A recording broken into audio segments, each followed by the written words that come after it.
It's a great day in SimWorld, everybody. Good morning and welcome to SimWorld Today. I'm B-Ron. Alongside me is my co-host. He yells, "Good morning, man. Happy Wednesday. How are you doing?" I'm excellent. It is a moderately good day in the world of no, just kidding. I'm great, man. I am great. Thanks for asking. Yeah, you're welcome. I started to go with the "What up, SimWorld Today," but that's What Marsh's up? thing. I can't do it.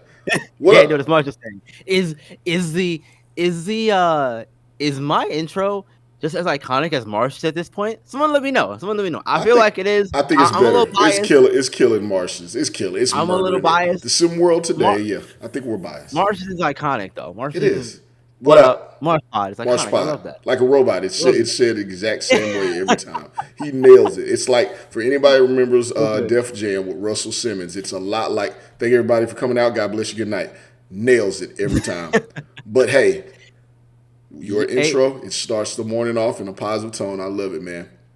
well, look, y'all let me know too. Let me know what you think of my intro, Marsh's intro. I feel like we're on the same level in terms of iconicness, but we got a lot of stuff to get into today. Let's go ahead. Let's jump into it with some recaps, of course. Queen City Kings welcomed the Southeast Select into the Kings Court last night, and boy, really fun game there. This one was. See a corner three ball there getting started from Marco Jacobs here, and continuing to drill the three ball. Yeah, Queen City. Go ahead, yo. Go ahead. they went back and forth in this one, did they not? Yeah. We see Sky Durant there getting his in, but he really struggled. Well, he didn't struggle. 14 points, 6 to 13. They would have liked to have a little bit more for him. Yeah, let's get a little more from him, but they got a lot of help from other players. But Southeast Select, too much really. Gabe Gabe Pope Pope, hitting some tough shots, that was a and really good then matchup. Watching those two, Gabe Pope and Renzo Bryan, going at it yep, defensively. I'm gonna go ahead and say Gabe Pope got the best of this one, as we saw Renzo Pope turn that ball over 6 times. Ended up with only 4 points, 4 boards, 4 assists, not bad. With 6 turnovers from your point guard, no go. Gabe Pope. Gabe Pope finished with 9 points, 5 assists, 4 steals. 4 of those on Renzo. So he got the best of that head to head. and here's Oven Carballo coming all the way off the steal and the jam from Carballo, and Carballo again here with it. Another mid-range jumper. Got that one to go, and Bright Backer was the star of the show. Led the way in the Southeast Select victory in that one. 67-63 over the Queen City Kings Yeah. at the High Court Sports and Rec Center. Yeah, really, again, really good matchup. Britt Backer, what a tongue twister of a name, but we finally got to see somewhat of a breakout game. I definitely call it a breakout game. He only played 17 minutes, 20.6 boards, 10 for 12. A lot of that was on the pick and roll coming from Gabe Pope, and then just other action rolling to the rim. We see there he got a lot of mismatches, showed a little strength. People talk about his frame and how slim he is, but he gets the job done. Kid's only, is he 15? Am I right? 15 years old. Slim frame, but he knows how to use his body. 20 big points from him. Oven Corballo, his 16 on 7 of 19 shooting. He's getting Trey Turner level activity.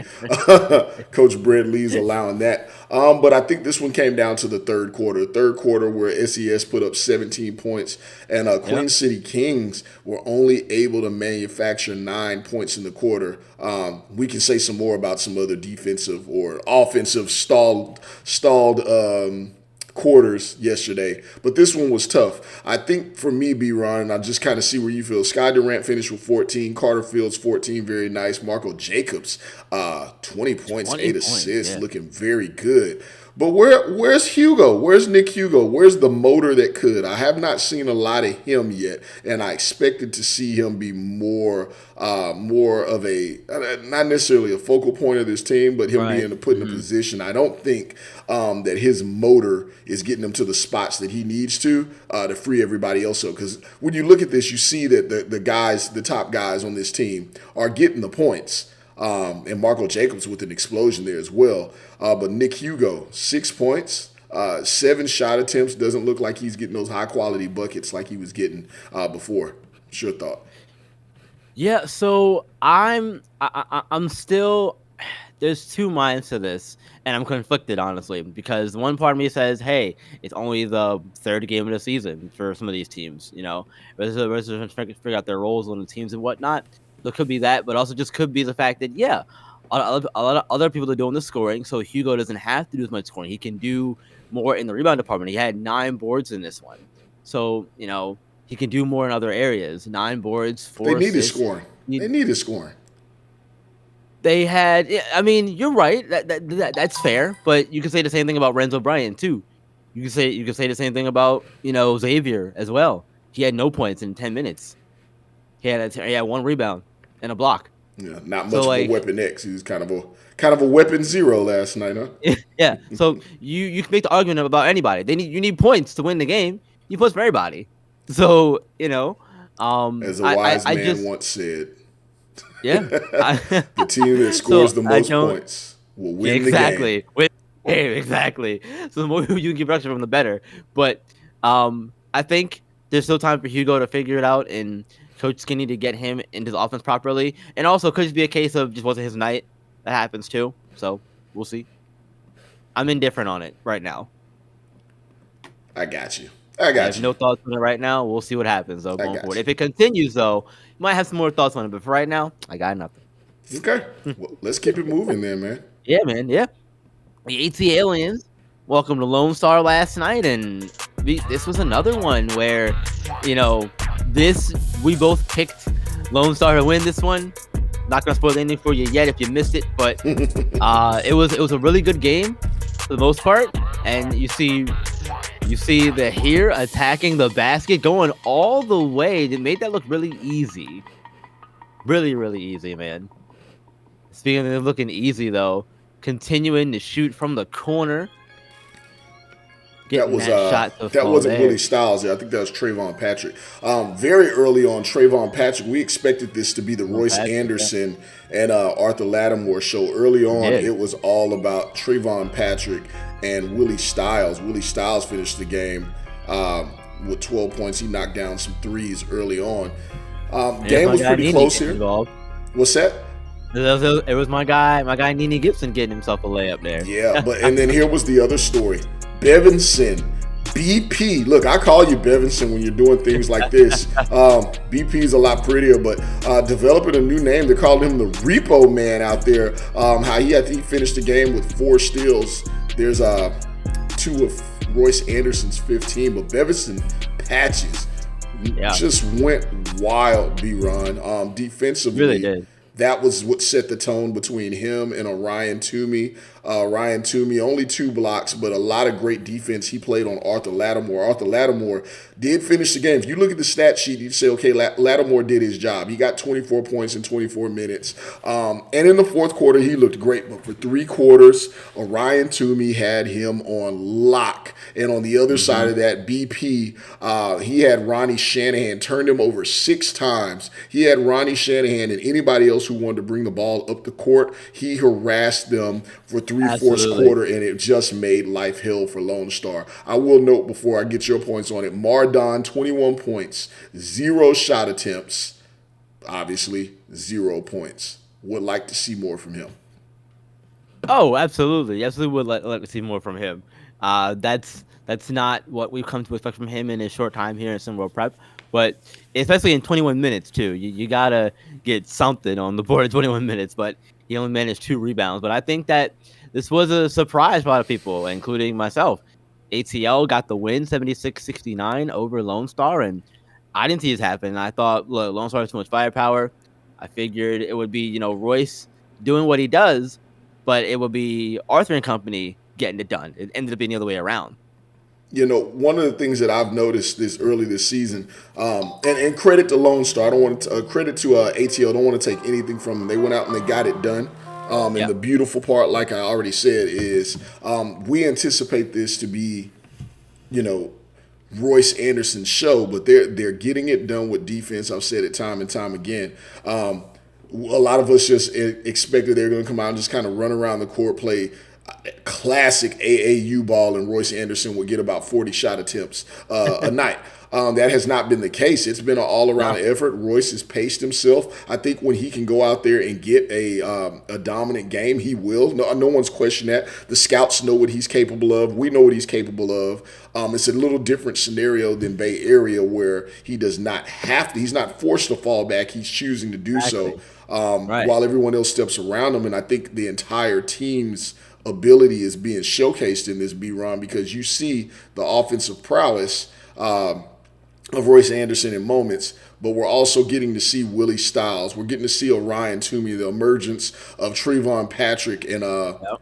also Bevinson Patches. I said your name, kid. I said your name. They're looking like a really good team. I'm not going to Really give are. Rick any flowers for calling this game, because I don't think his head needs to be any bigger than it already gets about being right about things. He'll do it himself. He called this one, but I think it's fair to say, after watching this matchup, there'll be a lot more games where we may end up taking ATL, because they play it the right way. And what way is that? They play defense. Play defense. They play defense. Yeah, yeah, and that's the beauty of this game, and too, in general, when you're going up against a team who, for all intents and purposes, looks really good on paper.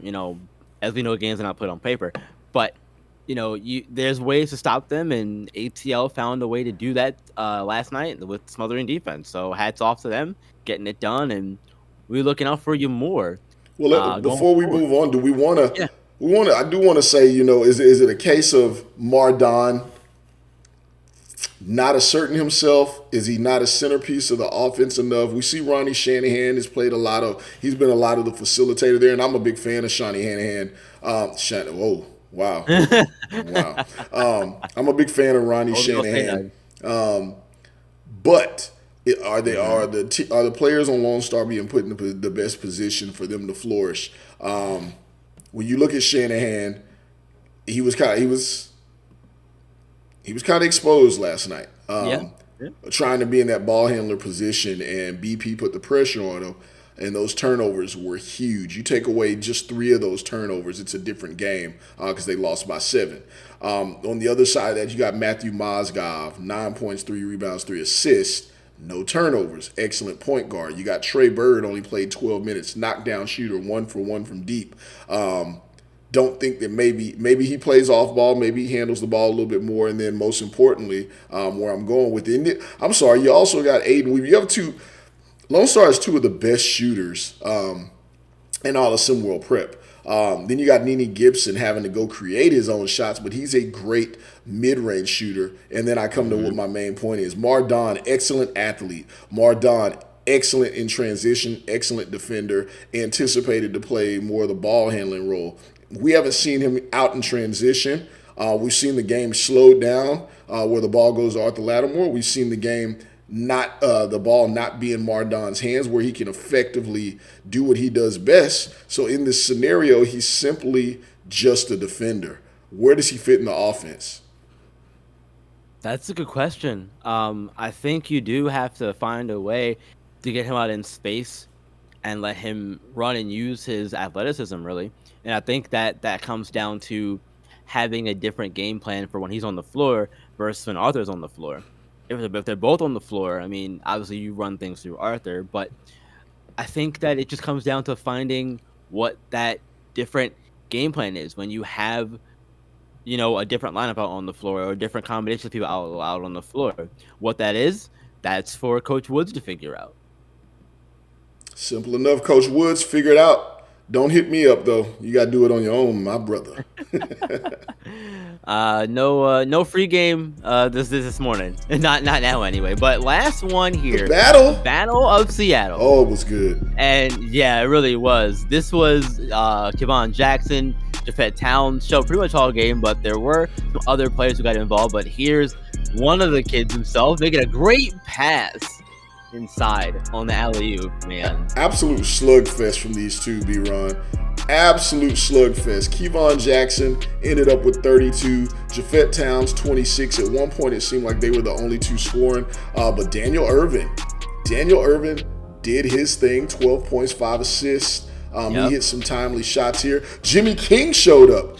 Jimmy got sold. Jimmy also got buckets. He 14 sure points, did, man. first start of the year. I know there had been a bunch of hubbub about him starting. He got it done as we get Yeah, Jafet there goes Towns. Jafet Towns going and getting himself on the board as well there. And coming the other way with it. Out to a 3-ball. Yep, that's Jetson Danny. Halliday. Or no, Jetson. Excuse me, yeah. My guy, Jetson Halliday, the man himself, man. Hey, he had 7 big points down the stretch of this game that turned the tide of the game. He hit a couple of threes, and like the plays broke down where Kevon Jackson was finally well defended, and they were able to kick out to Jetson Halliday, where he knocked down some big shots. And then even that one we just saw in the package where he went and got his own shot. Cascadia wins, though, 79-71, B-Ron. Yeah, this was such a fun game. And it lived up to the billing in every sense of the word. You know, sometimes when you build up games like this and they don't go anywhere or it's a blowout on one side or whatever, but this one, Kevon Jackson and Jafet Towns went at each other, as I hoped they would. 32 points, did I read that right? 32 points for Kevon Jackson? 32 points for Kevon Jackson. And Jafet Towns put up 26 of his own. So the argument that, again, Kevon is a product of Jafet or vice versa, whatever it was, to me, didn't hold any water because they both produced. Yeah, kill all that noise. If that was the case, you just saw Jafet Towns have like 2 points or whatever. I'm thinking of a number. You know, he'd have like 15 points. Then you could have said, "Oh, okay, well, yeah, Kevon Jackson, you know, is like the guy, and Jafet's just some dude." Like, no, not the case at all. Both these kids can produce. They proved it. Unfortunately, again, it was just a case of tonight. You know, one of them had a little bit more help than the other did. Yeah, absolutely. Just watched my cousin Vinny for like the 4 millionth time just the other night, so I do appreciate what you said. This is the defendant's case hold water. Yeah, it doesn't. Jafet Towns is still that dude. He just did not get as much help and shall I say, timely help. Jafet did. He did miss some shots down the stretch of that game. That fourth quarter, he had a stretch where he tried to pull him back. He did miss about four jumpers, while Kevon Jackson got 2 straight paths to the lane for dunks. Finished the game with 10 dunks, which is incredible. That pick and roll, somebody's going to have to figure out how to defend that out in Seattle, because it was the battle. It may have been the battle for Seattle, but it was the battle of the PNR and who could figure out how to get just one stop, just one. Yeah, that's all come down to sometimes in games like that. Yeah. But man, look, let's keep it moving. The OGs are also continuing to keep moving. They steamrolled Best Coast last night. 80-49 at the Levanchi Center in California. Though that was not a happy environment once that game was over. I don't even think it was when the game started. But OG's 4-0, 80-49. How long can you keep this up, man? It's insane. As long as they're holding teams to scoring 49 points, I think I say a long time. Like that's I mean, what do you say? It wasn't, and then let's make sure. Let me look at my stats here. Yeah, they held them to 49. Yeah, I got a chance to talk to one of the coaches. We want to put out there who I got a chance to talk to one of the coaches the other day. We were talking about schedule and region, and he was letting me know. You know, he's like, so at times it just seems, we're going to go out there and compete, and we'll have our kids compete, and we'll figure out what to do. But he called what he called Cooper Flag was that damn robot. That's what he called him. And he said, "Man, don't get me started on that damn robot." And I think that's hysterical. On the other side of that, man, just to point out, originators, Cooper Flag did their thing. Jay Laster, shout out Coach Dodge, shout out Justin McGavin, who had a decent game there. But B-Ron. Yeah. Best Coast Ballers held to 49 points in this one. They also have this season's lowest scoring output game in another matchup where they were only able to conjure up 46 points. Is there concern to be had about Best Coast? Let's flip this a little bit. I think we all know OGs are going to be a top-tier team. People can hate if they want. What is going on out west? I knew it was going to be a struggle. This is a completely rebuilt team. A lot of new faces besides Dre Ryder, lone returning face on the team. So besides him, lot of new faces there. They're struggling to figure it out as I thought they would. Um, it's tough, man. It's tough right now for them. That's all I got to say on that one right now. DJ Davis, It's not 0 points, 3 shot attempts. Suno Chopper, 10 points. That's not acceptable. 25% from the field. 25% from the field. Willer Cross had a good game. But who is the guy? We expected to see more from Ollie Cortez. He had only 2 points. DJ Davis, like I said, 0. Suno, 10. That's not going to get it done. Who's the guy out here? There's a lot of talent. You're right. There's a lot of talent. I think you still rock with Suno for now. I still believe that he has potential to be the guy for this team. But if there's another one, I'd say, Ali Cortez, DJ Davis come to mind. And heck, maybe even, if Willer Krause can have another game, like he did tonight, maybe, or last night, then maybe, he could be the guy as well. But there's a lot that remains to be seen on that side of the floor for Best Coast. I'm gonna say this when we get off of it, and I don't want to start any crap because that's not I like to end it. I'm a finisher. I'm an absolute finisher. I'm Randy Orton, baby. I finish it. But with everything that's happened with coaches, I don't want to go that route. But you got to coach. You got to put your kids in a position to get it done. You got some talent out there. We know what Suno Chopper can do. DJ Davis, we see he's a knockdown shooter. Get him in a position to get open jumpers. Get him in that position because we know that's what he can do. Ali Cortez can get buckets. I just don't think they're being put in the right position. I don't think it's anything about touches. I don't think it's anything about opportunity. I think it's about being put in the right opportunity because those are two different things. Agreed. Real quick before we get off of here, OG's next game, home game, December 21st, 7 p.m. against Bay Area Breakers. So we'll see if they can move 5-0 there. That'll be tough. Yeah. But look, speaking of rough starts though, another California team had a rough start in SimWorld U. Number 8 UCLA got knocked off by San Diego State. Number 19 ranked San Diego State, the Aztecs, despite Jalen Snow, JJ Ortega, and Gerald Carroll, all former members of SimWorld Prep. They all played really well in that game for the Bruins, but unfortunately they lost to the Aztecs. Hey, thoughts on that, really quickly? My only thoughts is it may be a great day in SimWorld, but it is a rough week out west. Callie, come on with it, man. Yes, sir. That's a good way to end it, man. I am right there with you. Thank you all for joining us here on SimWorld today. We really, really appreciate you as always. While you're here on YouTube, again, be sure to leave a like on the video and join us here on the Discord as well. Link should be in the description. But remember, guys, until tomorrow, SimWorld is the only place where you can see the game, be the game. We'll see you tomorrow. Peace.